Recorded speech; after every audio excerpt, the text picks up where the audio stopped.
میں ملتمس ہوں جناب حافظ تنویر کاکا صاحب سے کہ وہ یہاں پر آئیں اور آگے تلاوت ربانی سے اس پروگرام کا باقاعدہ آغاز کریں.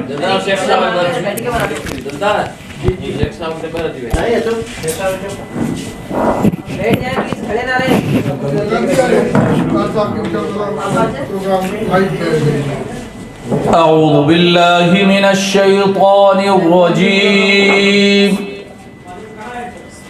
بسم اللہ الرحمن الرحیم یا ایہا الذین آمنوا استعینوا بالصبر والصلاة ان اللہ مع الصابرین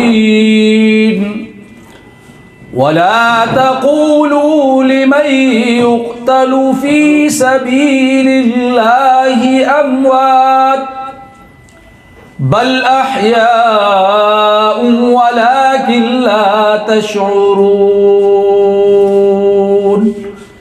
آمنت بالله صدق الله العظيم. تمام احباب ایک مرتبہ درود شریف پڑھ لیجئے. میں کوئی اتنا نعت خواہ تو نہیں ہوں لیکن ایک دو اشعار بغیر ترنم کے ہی میں پڑھ لوں گا. بھائی نے کہا چونکہ نعت بھی پڑھنی ہے تو اس لیے ایک دو اشعار صرف. اللہم صلی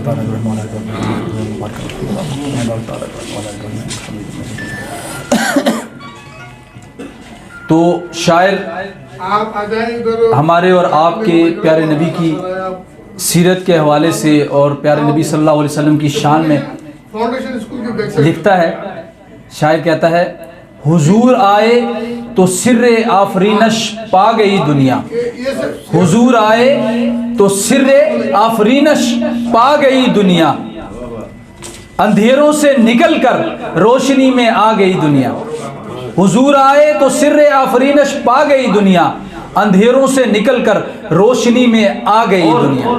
بجھے چہروں کا زنگ اترا, بجھے چہروں کا زنگ اترا, ستے چہروں پہ نور آیا. بجھے چہروں کا زنگ اترا, ستے چہروں پہ نور آیا. حضور آئے تو انسانوں کو جینے کا شعور آیا. حضور آئے تو انسانوں کو جینے کا شعور آیا. اور ایک اور شعر کہہ کے میں اجازت چاہتا ہوں.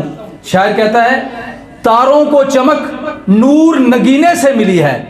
تاروں کو چمک نور نگینے سے ملی ہے اور پھولوں کو مہک آقا کے پسینے سے ملی ہے. تاروں کو چمک نور نگینے سے ملی ہے اور پھولوں کو مہک آقا کے پسینے سے ملی ہے.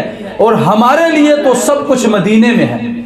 ہمارے لیے تو سب کچھ مدینے میں ہے کیونکہ یہ سوغات مدینے سے ملی ہے. میں بہت مشکور ہوں روز نیوز کے ڈویژنل بیورو چیف لالا منیر صاحب کا کہ انہوں نے مجھ ناچیز کو اس مبارک موقع پر اور اس افتتاحی تقریب میں جو ہے وہ دعوت دی اور ان کے حکم پر میں یہاں پر حاضر ہوا ہوں کراچی سے. تو میں ان کا بہت مشکور ہوں جناب لالا منیر صاحب بیورو چیف ڈویژنل حیدرآباد روز نیوز.